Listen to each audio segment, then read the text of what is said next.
Good day mga kagulong.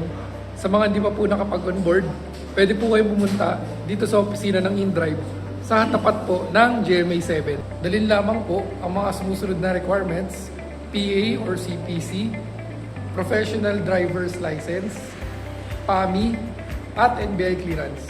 Okay lang po kahit hindi natin dala yung unit natin, basta dala po natin ang ORCR po at make sure meron tayong picture ng unit natin. Ang gagamiting referral code po ay 9048. Siguraduhin pong hindi expired ang pinapasa nating PA or CPC para pag sinerch po tayo sa portal ng LTFRB ay mabilis po tayong ma-onboard. Kung kumpleto at valid po ang mga pinasa nating requirements, within 1 hour lang po, ma-onboard na po tayo at makakabiyahe. And make sure po kapag nagpunta po kayo dito sa office at nagpa-onboard, ay naka-fill up po kayo netong attestation clause natin. At kapag kayo po ay na-onboard na, pwede po kayong magpakabit ng InDrive decals.